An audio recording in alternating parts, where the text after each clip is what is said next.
একটা ছেলে ফজরের সালাত আদায় করে না, তাহাজ্জুদের সালাত আদায় করে না। কিন্তু সে ৩টা-৪টার সময় উঠে মোবাইলে অ্যালার্ম দিয়ে সে সুন্দর করে খেলা দেখতে পারে। ঢাকা ইউনিভার্সিটির মতো জায়গায় যেখানে শিক্ষিত ছেলেমেয়েদের চরম শিক্ষার জায়গা, যেখানে তারা বসবাস করে, যেখান থেকে তারা জ্ঞান অর্জন করে, সে চমৎকার জায়গায় প্রজেক্টর প্রদর্শনের মাধ্যমে ছেলেদের সেখানে উৎসাহিত করা হয় যে রাত্রে ২টা, ৩টা, ৪টার সময় জাগ্রত হয়ে মাঠে জায়গা ধরে না।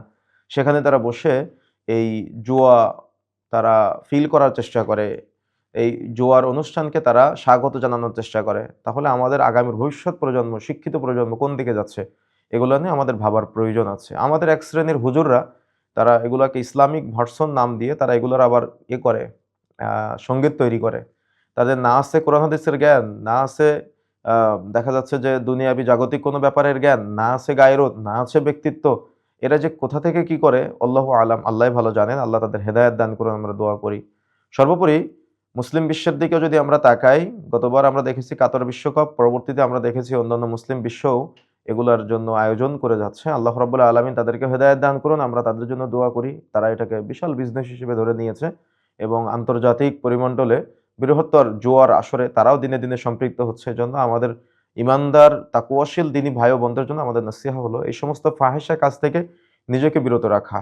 আমাদের একজন দ্বীনী ভাই মুহাম্মদ সাল্লাল্লাহু আলাইহি সাল্লামকে যদি কেউ অপমান করে তাহলে সে অত্যন্ত রাগান্বিত হয়, অত্যন্ত কষ্ট পায়।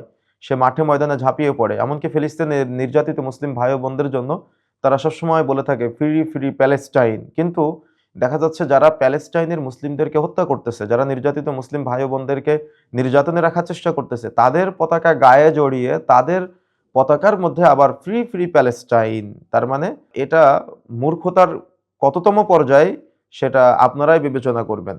যারা তাদেরকে হত্যা করতেছে, নির্যাতিত মুসলিম ভাই ও বোনদেরকে যারা কষ্ট দিচ্ছে, ব্যথা দিচ্ছে, বেদনা দিচ্ছে, তাদেরকে হত্যার মতো ষড়যন্ত্র করতেছে, তাদের পোশাক গায়ে পরে ওই পোশাকে আবার লিখতেছে ফ্রি, ফ্রি প্যালেস্টাইন।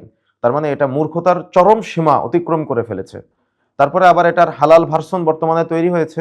সেটা হলো যে ইরান বিশ্বকাপ পরিমণ্ডল নিয়ে ইরানের আ হালাল ভাবে তারা দেখা যাচ্ছে এই জুয়াটাকে হালালভাবে তারা কোরআন মাজিদে চুমু খেয়ে দেশ থেকে বিদায় নিচ্ছে।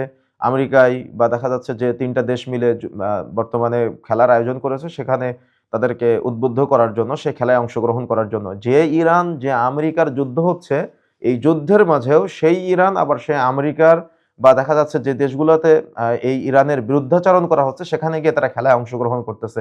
আবার তাদের এই শিয়া প্রেমী হয়ে আমাদের কিছু মুসলিম ভাইরা তাদের গায়েবানা জানাজার সালাত আদায় করে। তাহলে পুরা বিষয়টা জগাখিচুড়ি। পুরা বিষয়টা মুসলিম এবং ইসলামের চরম শত্রুতার একটা ব্যাপার। পুরা বিশ্বটা মুসলিম যুবকদেরকে ধ্বংস করার একটা চরম এবং কঠিন পায়তারা। আমাদের মুসলিম যুবকরা সেই ফাঁদে পা দিয়ে বাড়ির উপরে ইহুদি খ্রিস্টানদের পতাকা ঝুলায়ে রাখে আর নিজেকে বলে আমি মুহাম্মদ সাল্লাল্লাহু আলাইহি ওয়াসাল্লামকে ভালোবাসি।